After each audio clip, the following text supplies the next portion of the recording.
राष्ट्र सर्वप्रथम, राष्ट्र सर्वप्रथम, राष्ट्र सर्वप्रथम, राष्ट्र सर्वप्रथम। राष्ट्र सर्वप्रथम की बात ललित सुमन के साथ कार्यक्रम में नेशनल टीवी चैनल कात्यायनी पर आप सभी का स्वागत है। राष्ट्र सर्वप्रथम की बात में आज हम आपसे जो बात कर रहे हैं वह फिर से एक बार नैतिकता से जुड़ी हुई बात है। हम कल भी आपसे चर्चा किए थे और हम आपसे बात कर रहे थे महाराष्ट्र के गृह मंत्री के इस्तीफे को लेकर। महाराष्ट्र के गृह मंत्री पर आरोप लगा और आरोप लगने के बाद उन्हें नैतिकता के आधार पर इस्तीफा दे देनी चाहिए थी। ऐसा माना जाता है कि राजनीतिक पदों पर बैठे हुए लोगों को सबसे अधिक अपनी नैतिक जिम्मेवारी उठानी चाहिए और जनता का भरोसा जीतना चाहिए। और अगर वे जनता का भरोसा जीतने में सफल होते हैं तो उनके राजनीतिक कैरियर खत्म होने की जगह मजबूत होती है और जनता उन पर भरोसा करता है और वे फिर से चुनाव में विजयी होकर आते हैं। लेकिन जब किसी भी राजनेता के ऊपर किसी भी प्रकार का कोई गंभीर आरोप लगे और वह राजनेता उस आरोप के बाद अपने को बचाने के लिए हाथ पैर मारने लगे, कानूनी दाव पेच खेलने लगे, सत्ता और शासन का दुरुपयोग करने लगे और नैतिकता को ताक पर रख दे तो जनता की नज़र में ऐसे नेताओं की छवि कभी बेहतर नहीं होती। और अंतोगत्वा जब चुनाव का समय आता है तो उस राजनेता को पराजय का सामना तो करना ही पड़ता है। वे जिस दल से जुड़े होते हैं उस दल को भी भारी नुकसान का सामना करना पड़ता है। इसीलिए राजनेताओं से उम्मीद की जाती है कि वे नैतिकता का पालन करेंगे। जब महाराष्ट्र के गृह मंत्री के ऊपर मासिक उगाही का आरोप वो भी पुलिस के वरिष्ठ अधिकारी द्वारा लगाया गया तो उन्हें नैतिकता के आधार पर बगैर कोई विलंब किए, बगैर कोई सवाल और जवाब किए इस्तीफा दे देनी चाहिए थी। यही नैतिकता कहता है। और कई मंत्रियों ने पहले नैतिकता के आधार पर इस प्रकार के आरोप लगने के बाद इस्तीफा दिया और बाद में वे न सिर्फ जनता की अदालत में बल्कि अदालत से भी बाइज्जत बरी हुए और उन्हें सम्मान मिला। और भारतीय राजनीति में उन्हें आज भी याद किया जाता है उनकी नैतिकता के कारण। राष्ट्र सर्वप्रथम की बात ललित सुमन के साथ कार्यक्रम में हम आपको पहले ही बता चुके हैं कि राष्ट्र सर्वप्रथम की बात कार्यक्रम सिर्फ और सिर्फ इसलिए शुरू किया गया है कि जनता की बात सरकार तक, सरकार की बात जनता तक, कार्यपालिका, विधायिका, न्यायपालिका की बात जनता तक और जनता की बात इन तीनों सर्वोच्च पदों पर बैठे अधिकारियों, न्यायाधीशों और राजनेताओं तक पहुंचाने का यह माध्यम बने। और लगातार यह प्रयास जारी है। और जब तक आप लोगों का सहयोग और समर्थन नेशनल टीवी चैनल कात्यायनी को मिलता रहेगा, राष्ट्र सर्वप्रथम की टीम इसी प्रकार से जमीन से जुड़ी हुई समस्याएं आपके सामने लेकर आने का प्रयास जारी रखेगा। राष्ट्र सर्वप्रथम की बात ललित सुमन के साथ कार्यक्रम में हम आपको बताएं कि महाराष्ट्र के गृह मंत्री इस्तीफा देने के बाद सर्वोच्च न्यायालय का दरवाजा खटखटाया है और उनका कहना है कि अभी सीबीआई के जो डायरेक्टर हैं वो कार्यवाहक हैं, वो कार्यकारी हैं, इसीलिए इस मामले को अभी रोक दिया जाए। जब फुल फ्लेजेज डायरेक्टर सीबीआई में आ जाए तब इस मामले की जांच कराई जाए। यह एक और बड़ी बात है नैतिकता के ऊपर। एक जब आपके ऊपर आरोप लगा तो आपको नैतिकता के आधार पर इस्तीफा दे देनी चाहिए थी और सरकार को और एजेंसी को अपना काम करने दिया जाना चाहिए था। जब न्यायालय के आदेश पर आपने इस्तीफा दिया है और मामला सीबीआई के पास जांच के लिए पहुंच चुकी है, न्यायालय के निर्देश पर और उच्च न्यायालय के निर्देश पर जब यह काम हो रहा है तो आप उसमें पुनः हस्तक्षेप करने का प्रयास कर रहे हैं, यह भी नैतिकता के खिलाफ है। अपने अधिकार के लिए आवाज उठाना न्याय संगत है, लेकिन किसी भी मामले को उलझाने के लिए, किसी भी मामले को भटकाने के लिए कोई भी कदम उठाना, वो भी राजनेताओं के लिए न्याय संगत नहीं कहा जा सकता। राष्ट्र सर्वप्रथम की बात ललित सुमन के साथ कार्यक्रम में अभी समय है एक ब्रेक का। हम चलते हैं ब्रेक पर। ब्रेक के बाद हम आपसे फिर बात करेंगे। 22 वर्षों से प्रकाशित मदर इंडिया पत्रिका, पढ़ते रहे देश दुनिया की खबरों के लिए।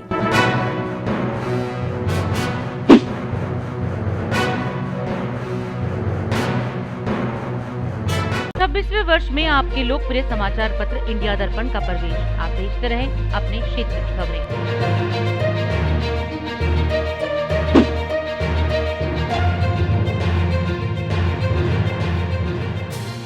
राष्ट्र सर्वप्रथम की बात ललित सुमन के साथ कार्यक्रम में ब्रेक के बाद आपका फिर से एक बार स्वागत है। भारत की राजधानी दिल्ली में दिल्ली उच्च न्यायालय के जस्टिस सुरेश कैत ने, जो काफ़ी चर्चित जस्टिस हैं, जिनके बारे में यह चर्चा होने लगी है कि वे न्याय बहुत ही त्वरित गति से करते हैं, लोगों को तुरंत न्याय देने का वे लगातार प्रयास कर रहे हैं, क्योंकि जस्टिस सुरेश कैत ने लगातार कई ऐसे आदेश निर्णय सुनाया है जिससे लोगों को राहत हुई है। अभी सुरेश कैत ने प्राइवेट प्रोजेक्ट की लुभावनी तस्वीरें पेश कर बिल्डरों द्वारा आम लोगों के मेहनत की कमाई हड़पने वाले बिल्डर बंधुओं पर बड़ा ही सख्त आदेश दिया गया है और बिल्डर बंधुओं को सुशांत मुटरेजा और निशांत मुटरेजा को यह आदेश दिया गया है कि वे 3 दिनों के अंदर जेल अथॉरिटी के सामने सरेंडर कर दें।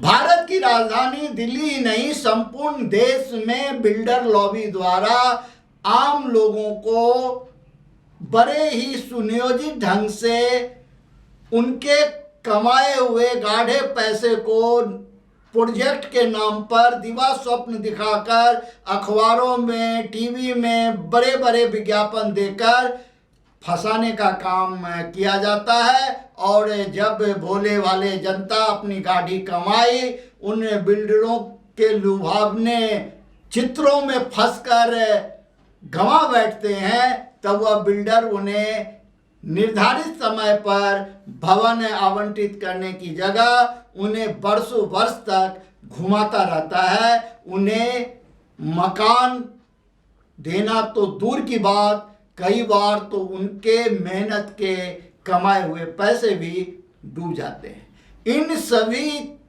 बातों को ध्यान में रखकर पीछे केंद्र की सरकार और कई प्रदेशों की सरकार ने सख्त कानून बनाया और अब बिल्डरों के ऊपर कानूनी शिकंजा कसना शुरू हो गया है और जो भी बिल्डर आम लोगों के मेहनत की कमाई हड़पने का प्रयास करते हैं, लुभावने नारे और सुनहरे सपने दिखाकर उन्हें सुरेश कैत जैसे जस्टिस के हाथों जेल की हवा खाने पर विवश होना पड़ता है।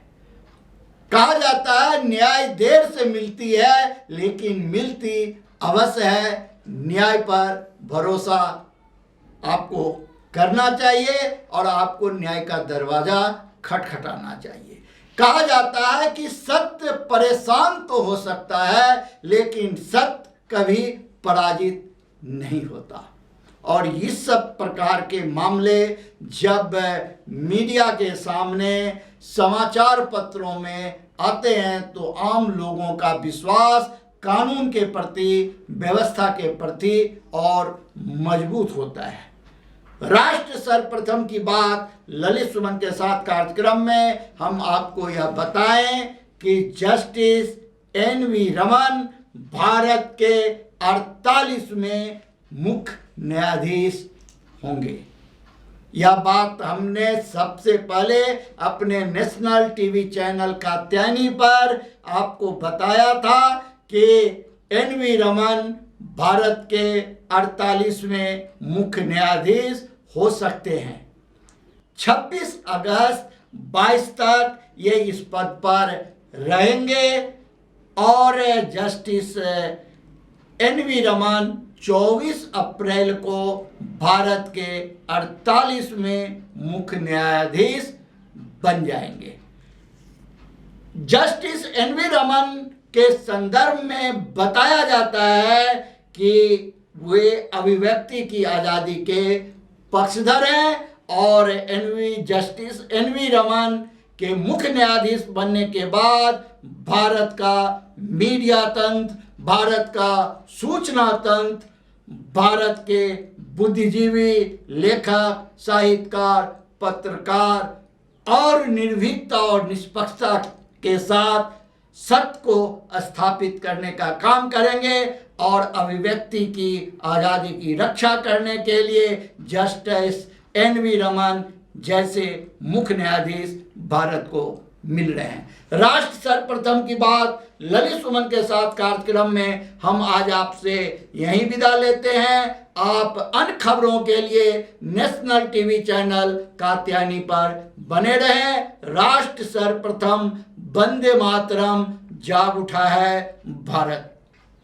बिहार सूचना एवं जनसंपर्क विभाग से मिली जानकारी के मुताबिक मुख्यमंत्री नीतीश कुमार ने राज्य में कोरोना के बढ़ते मामलों को देखते हुए उच्च स्तरीय समीक्षा बैठक की और सीएम नीतीश कुमार ने निर्देश दिए कि सभी फ्रंटलाइन वर्कर और हेल्थ केयर वर्कर की जल्द से जल्द कोरोना जांच करवाई जाए।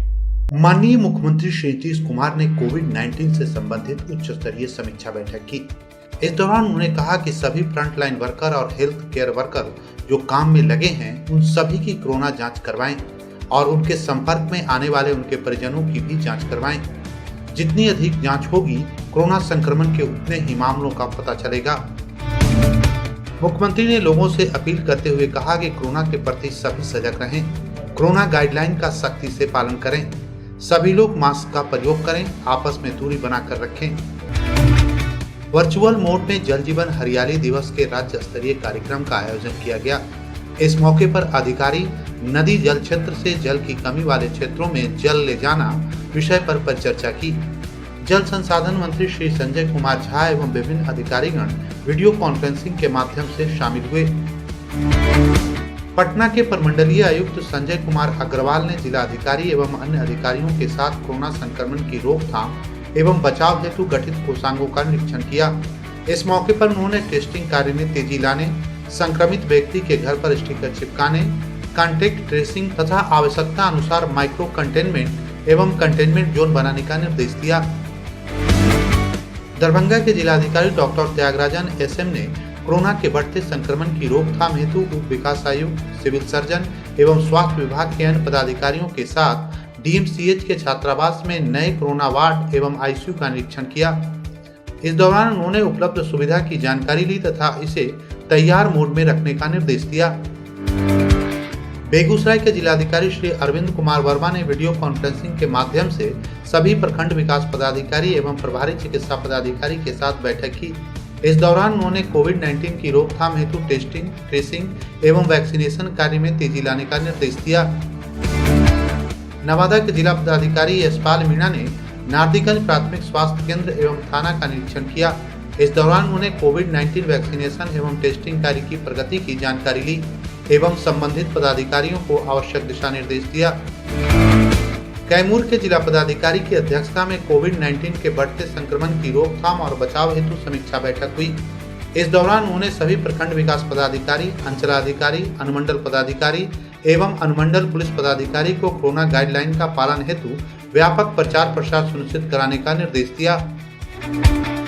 सहरसा के जिलाधिकारी श्री कौशल कुमार ने सोनबरसा प्रखंड अंतर्गत उच्च माध्यमिक विद्यालय बरसम तथा पतरघट प्रखंड अंतर्गत मध्य विद्यालय जमहरा स्थित वैक्सीनेशन सेंटर का निरीक्षण किया तथा संबंधित अधिकारियों को कोविड-19 संक्रमण की रोकथाम हेतु जरूरी दिशा निर्देश दिया।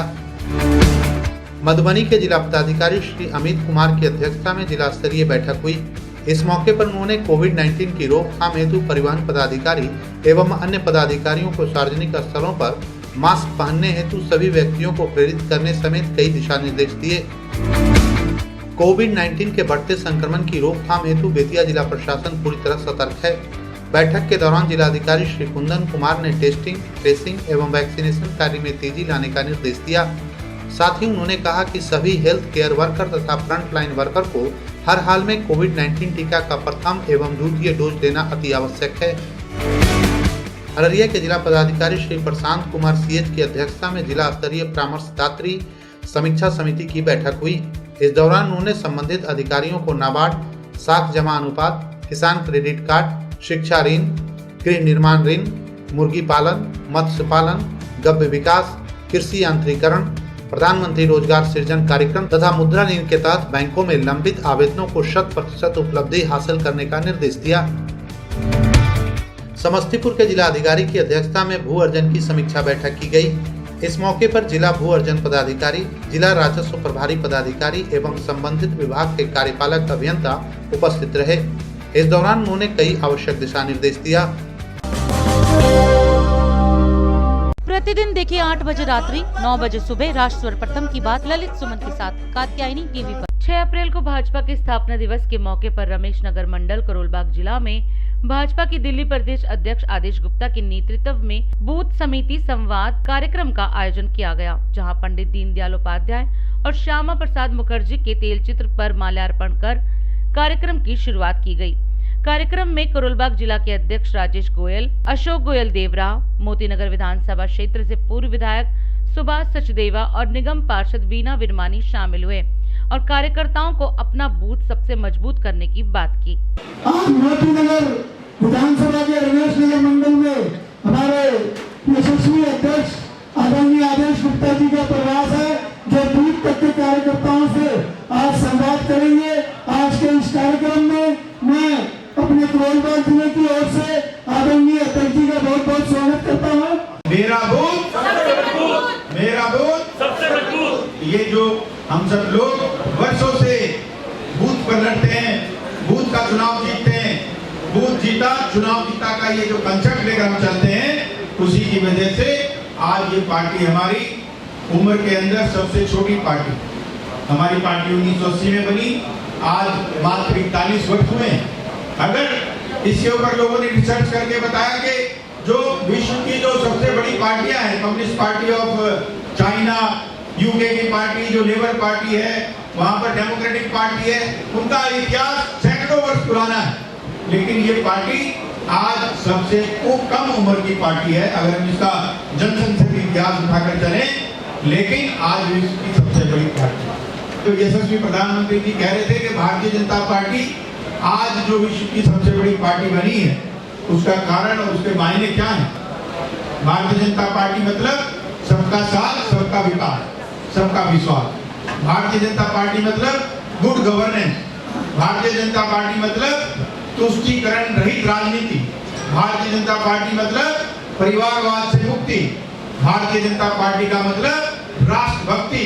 भारतीय जनता पार्टी का मतलब अगर सड़क पर भी अगर कोई मिल जाए आपको जो जोर से आवाज लगा रहा हो भारत माता की जय, तो एक दूसरा व्यक्ति कहेगा ये जरूर भारतीय जनता पार्टी का कार्यकर्ता होगा, क्योंकि देशभक्ति पूरे देश के अंदर कुछ पार्टियों ने मिलकर ये कर दिया कि भारत माता की जय कहने वाला और कोई पार्टी का नहीं हो सकता, ये सिर्फ भारतीय जनता पार्टी का कार्यकर्ता होगा। दिल्ली में कोरोना के बढ़ते मामलों को देखते हुए प्रशासन ने दिल्ली में 6 अप्रैल को नाइट कर्फ्यू लगाया था।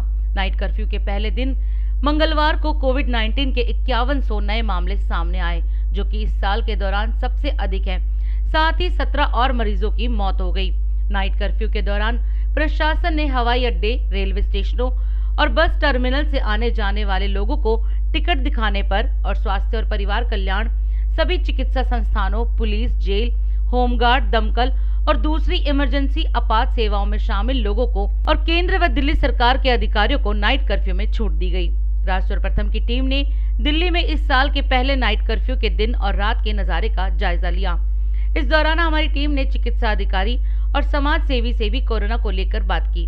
कोरोना की महामारी को बढ़ते हुए देखते हुए आज झंडे वाला देवी मंदिर के सभी कपाट 6 बजे से रात्रि 9 बजे तक ही खुलेंगे और मैं अपने सम्मानित दर्शक को मां झंडे वाले मंदिर में कोरोना गाइडलाइन जो अपनाया जा रहा है उसको दिखा रहा हूँ। पूर्णतः कोरोना गाइडलाइन का पालन करवाते हुए मंदिर के स्वयंसेवक मंदिर के भक्तों को अनुमति दे रहे हैं। लॉकडाउन के बाद मैं आपको सुभाष पैलेस का नज़ारा दिखा रहा हूँ।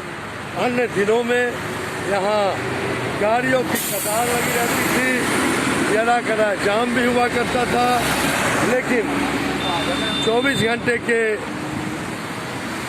अंदर ही सन्नाटा पसर गया है। कोरोना के कारण लोग कम निकल रहे हैं, क्या करते? नहीं, वो तो खैर है ही है, होना भी चाहिए, क्योंकि जितना वो रहेंगे ना अपने आप को सोशल डिस्टेंसिंग बना के उतना अच्छा रहेगा। जनता से क्या अनुरोध करेंगे? मैं तो यही कहूँगा कि जितना कम से कम हो सकता है बाहर निकले और अपने आप को बचाएं, क्योंकि यही से महामारी का यही एक वो है बचाव का उपाय। शमशाद जी, कैसा माहौल है? कल से रात्रि कर्फ्यू लग चुकी है, कोरोना बढ़ रहा है और आज रात्रि कर्फ्यू का पहला सुबह है। अभी का समय है, पूरी रात से है ना, कुछ भी एकदम बिल्कुल सन्नाटा सा लग रहा है और यहाँ काम धंधा तो कुछ है नहीं। सरकार को हम लोग के बारे में सोचना चाहिए। तो क्या लॉकडाउन लगाने से तो कोरोना में कमी आएगी ना? हाँ, लॉकडाउन लगाने से तो कोरोना में कमी आएगी। देखिए, कोरोना के बाद बिल्कुल खाली खाली सा लग रहा है इंदिरा गांधी अंतर्राष्ट्रीय हवाई अड्डा। टैक्सी ड्राइवर भी मायूस दिख रहे हैं क्योंकि उनका कारोबार अच्छा से चल नहीं रहा है। काम बिल्कुल ठप पड़ा। आपका शुभ नाम? संजीव कुमार। तो कैसा कारोबार चल रहा है? बिल्कुल ठप है। देखिए, यहाँ काफ़ी संख्या में यात्री हैं जो अपने अपने गंतव्य को हवाई जहाज के माध्यम से जाएंगे और पूरी तरह से कोरोना के गाइडलाइन का पालन कर रहे हैं। आपका शुभ नाम? दानी। तो आप कहाँ जा रहे हैं? दुबई। तो कैसा माहौल दिख रहा है? कोरोना बढ़ रहा है, हवाई अड्डे पे कैसी व्यवस्था है? तो कोरोना से कैसे बचा जाए, सैयद जी बताएं। और कैसे बनाए? डिस्टेंस करना है, 2 मीटर डिस्टेंस रखना है और मास्क भी जरूरी है, मास्क बहुत ज़रूरी है, 2 गज की दूरी भी बना के रखनी है। मैं डॉक्टर सौरभ, उप चिकित्सा अधिकारी पश्चिमी क्षेत्र SDMC। कोरोना के लिए महत्वपूर्ण जानकारी जो हम लोग जब से लॉकडाउन हुआ है तब से हर घर तक हमने ये मैसेज पहुंचाने की कोशिश की है। मास्क का पहनना, जब भी आप घर से बाहर जाओ बिल्कुल मास्क आप हमेशा पहन के रखो। और हैंड वॉशिंग, मतलब अगर आप हाथ बराबर धुलते रहें, ये आपका पाम एरिया को कवर करना होता है, 1 2 3 4 5 गिनती गिन के 5 एरिया ये, जिसमें वेब्स को आपको लेना होता है।